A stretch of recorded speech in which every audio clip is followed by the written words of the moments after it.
আপনি কতদিন ছিলেন এই ধরনের একটা ঘরে? 4 দিন। সে সময় কি আপনার সঙ্গে বাহিরের কারো পক্ষে কোনোভাবেই যোগাযোগ করা সম্ভব হয়নি? না, কোনোভাবে বাইরে কোনো যোগাযোগ হয়নি। আয়না ঘর দেখার পরে হাসতে হাসতে শেষ। আচ্ছা, প্রধান উপদেষ্টা, তারপর যত উপদেষ্টা মণ্ডলী আছে, আবার সমন্বয়করা সব তো শিক্ষিত। এই শিক্ষিত মানুষের কার্যকলাপ এগুলো হইতে পারে? চেয়ার বানাইছে, হ্যাঁ, চেয়ার হচ্ছে গিয়ে ধাতবের চেয়ার। আচ্ছা, ধাতবের চেয়ারে কি ওই লোহার চেয়ারের মধ্যে কি ইলেকট্রিক শক দেওয়া সম্ভব?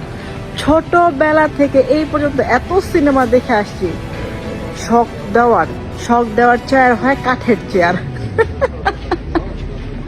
ধাতবের চেয়ারে তো বসে শক দেওয়া সম্ভব না, অসম্ভব ব্যাপার। আচ্ছা, আপনারা না বলেন সবাইকে যে আমাদের সাথে কথা বলতে বলার আগে পড়াশোনা করে আসবেন, হোমওয়ার্ক করে আসবেন। 6 মাসের হোমওয়ার্ক এত কাঁচা।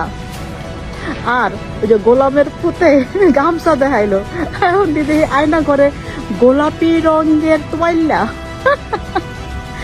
এত মাসে, 6 মাসে পড়াশোনা কইরা হোমওয়ার্ক করা এই আয়না ঘর ভাবছিলাম কি জানি দেখাইবো।